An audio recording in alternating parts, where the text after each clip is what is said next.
এখানে দেখো আমি একটা লিখলাম যে নীলকণ্ঠ। নীলকণ্ঠ। এখানে দুটি জিনিস রয়েছে, একটা হচ্ছে নীল, একটা হচ্ছে কণ্ঠ, অর্থাৎ দুটি পদ রয়েছে, একটা হচ্ছে পূর্বপদ, একটা হচ্ছে পরপদ। তাহলে পূর্বপদ হচ্ছে নীল, পরপদ হচ্ছে কিন্তু কণ্ঠ। এই যে নীল কণ্ঠ দুটি পদ, এই দুটি পদ কি করছে, একটা বিশেষ কোনো অর্থকে কিন্তু প্রকাশ করছে। অর্থাৎ আমি যদি বলি তাহলে নীলকণ্ঠটা কি, তাহলে আমি এখানে লিখতে পারি যে নীল কণ্ঠ যার, নীল কণ্ঠ যার।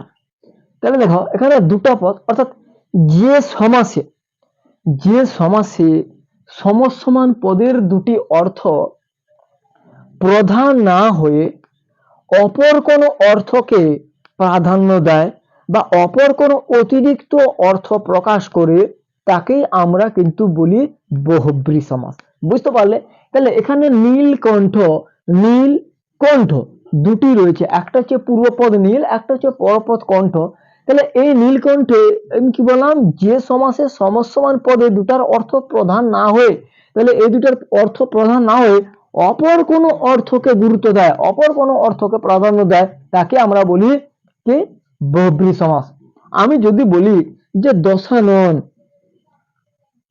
দশানন, তাহলে কি হবে, এখানে 10টি আনন যার, তাকেই বলবো কিন্তু আমরা দশানন। তাহলে অপর কোনো অর্থকে প্রকাশ করছে। আমি যদি এটা বলি যে নীলকণ্ঠ, তাহলে যার, তাহলে নীলকণ্ঠ কার, এখানে কাকে বুঝাচ্ছে, অপর অর্থ মহাদেবকে বুঝাচ্ছে, তাই না, মহাদেব বা শিব, তাই না, তাকেই কিন্তু বোঝাচ্ছে। তাহলে এইটাই হচ্ছে বহুব্রী সমাস। তাহলে তোমরা বুঝতে পারলে যে বহুব্রী সমাস কাকে বলে, না যে সমাসে সমসমান পদ দুটোর অর্থ প্রধান না হয়ে অপর কোনো অর্থকে প্রধান করে বা অন্য কোনো অতিরিক্ত অর্থ প্রকাশ করে, তখন তাকে বলি কিন্তু বহুব্রী সমাস। কেমন লাগলো?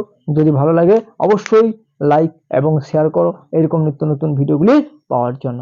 আজকে এইখানে শেষ করলাম, দেখা হবে অন্য কোনো ভিডিও।